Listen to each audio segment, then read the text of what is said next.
Hello guys, नमस्ते। स्वागत है आपका मेरे चैनल पे। एंड आज मैं आपको एक कहानी सुनाऊंगा। ये वाली इंग्लिश में है। It's called the headless horseman. Good night Charlie and a safe journey to you. The landlord of the Harp of Erin waved to his friend and retired to his warm bar, closing the door on a dark, unfriendly night. Charlie Culnane turned his horse's head homeward and faced a long, lonely ride. "'Tis all very well for you, Con Buckley," he muttered. "You haven't got 19 kilometers to go before you see a fire. Nor did you have to go all the way to Fermoy to buy the things your wife wants for the Christmas dinner. Still, 'tis a fine stock you've got in that inn of yours, and I'm glad I was able to sample a drop of the hard stuff." The road from Ballyhooly to Carrick followed very closely the course of the river Blackwater, though occasionally it diverged and passed through wild, rugged countryside. Charlie cantered on, heedless of the rain now falling heavily. The currants and the raisins he had bought for his wives were carefully packed between the folds of a cloak strapped to the saddle in front of him. The cloak was part of the uniform of the Royal Mallow Light Horse Volunteers, of which he was a proud member, for wasn't he as bold a rider as any in Ireland? Charlie began to be anxious about the effect the rain might have on his new snaffle reins, which he wanted to show off at the approaching St. Stephen Day's hunt. He became even more worried when he remembered how he had backed his old mare against Mr. Jepson's bay, a filly for £100. "I've not got £100, nor anything near it," he said to himself, and cursed for having been so rash as to make the bet. Me heart was too warm and me head not overcool. Oh dear, what'll happen if I lose? At the bottom of Kilcomer Hill, the mare reduced her canter to a trot. As they passed a ruined church, Charlie's eyes fell on the tombstones in the graveyard shining with witness, and he shivered. "Gee up, old mare," he called. "This is no place for lingering." He looked up at the sky to see if there was any break in the cloud foretelling an end to the rain and the saving of his new snaffle reins, but there was only the blackest blackness above him. No sooner had he lowered his eyes, however, than his attention was arrested by a sight so ordinary that his first thought was that he had suddenly taken leave of his senses.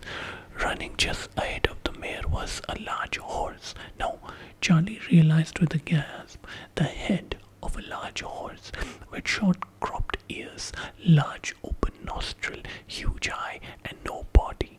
No body, no leg, no rider, but the head was traveling at a sufficient speed to enable it to keep up with the mare. Also startled by the unnatural sight, she snorted violently and began to increase her pace as she struggled up the hill. But the faster the mare went, so did the white head, and Charlie gazed at it with goggling eyes, his mouth hanging open as though the hinges of his jaw had ceased to work. Where's the body?" he thought numbly, and then gave another start when he saw the rest of the white horse was running alongside the bed. A head without a horse and a horse without a head. "Whatever's happening?" Charlie groaned. "Maybe the world is coming to an end." And just to make sure, he felt his own head to see if it was still attached to his body. He glanced again at the horse running so smoothly by his side, and then his heart lurched almost into his throat.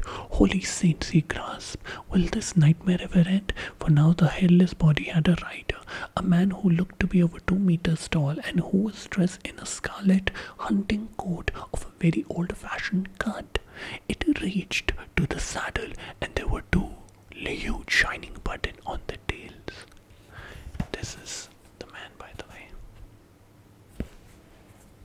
Charlie's dazed eyes took in the coat and then travelled upward to see the mysterious huntsman's face.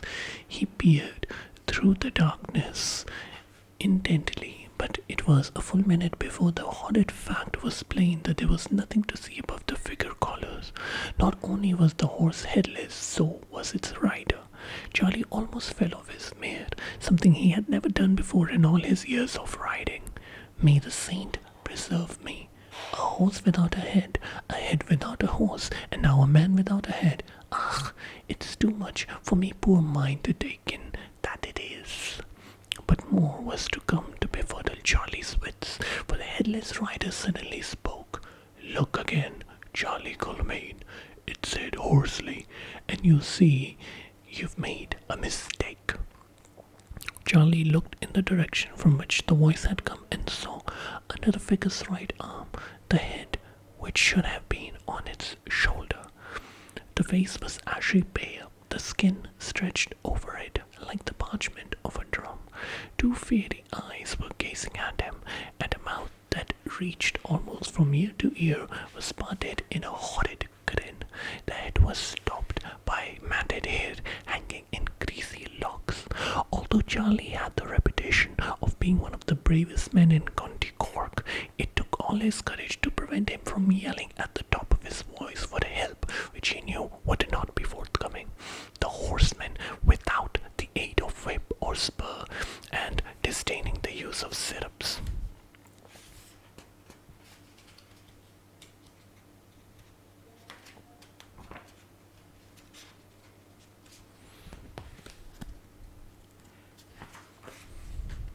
which dangled from the saddle, rode steadily by his side.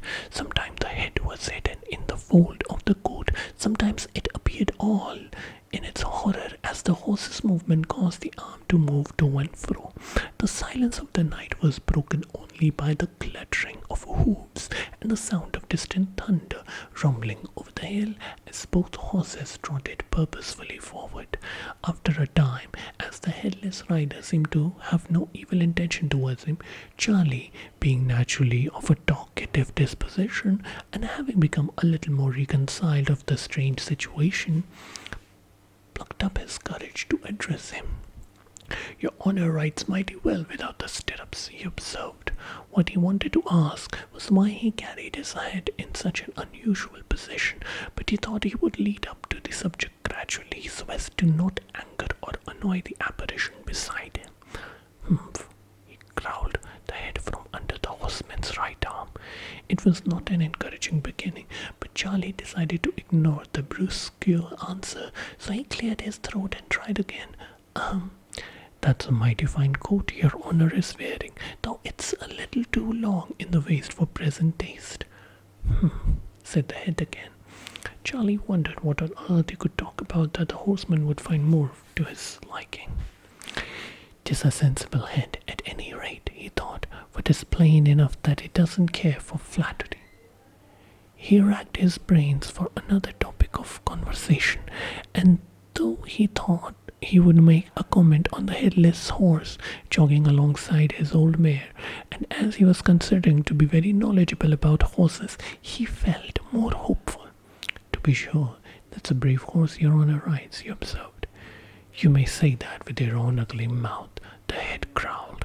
Charlie was not very pleased at the reference to his looks, but at least he had a proper answer, so he felt emboldened to continue.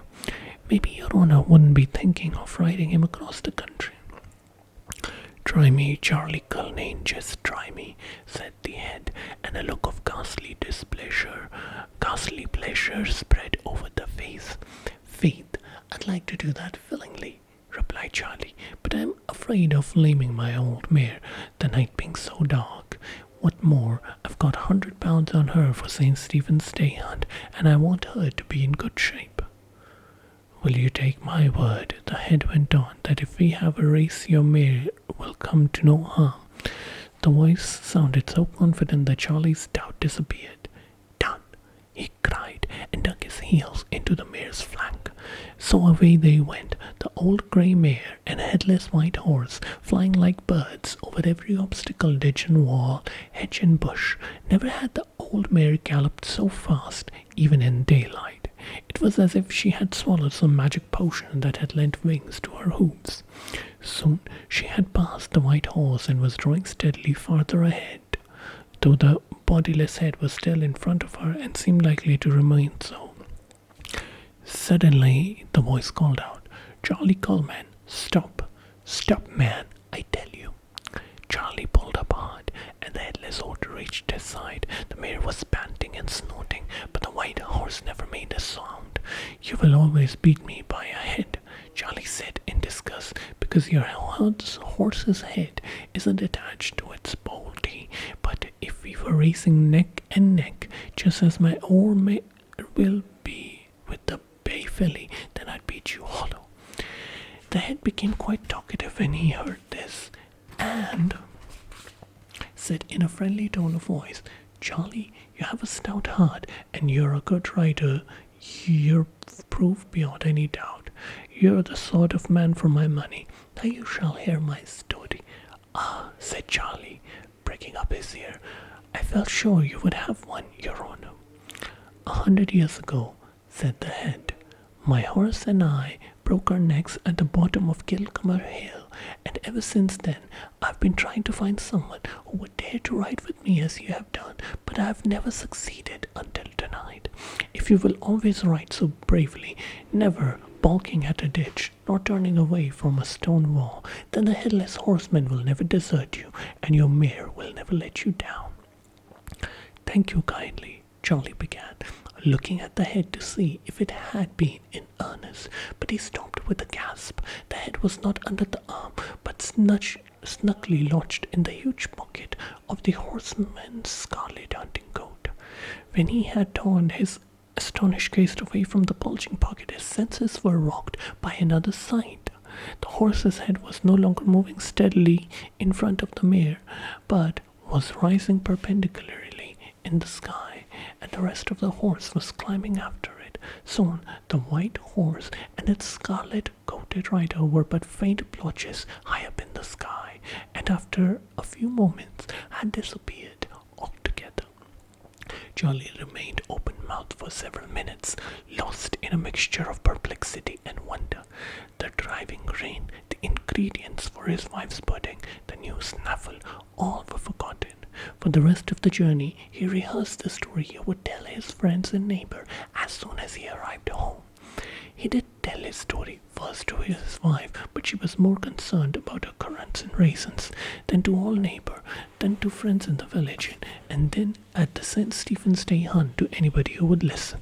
He was furious when, after all the pain he had taken to describe the head, the horses, and the man in great detail with strict accuracy, everybody laughed and said, "Charlie, you had taken a drop too much of Con Buckley's hot stuff. A headless horse and a man with a head under his arm. Why, 'tis not in the nature of things." And the more Charlie protested that his story was true, the more they laughed at him.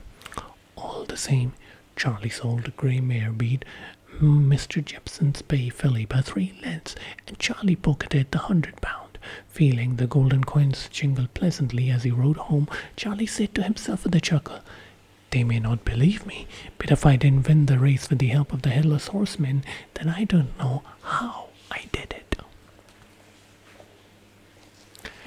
That was the story. I hope you enjoyed that.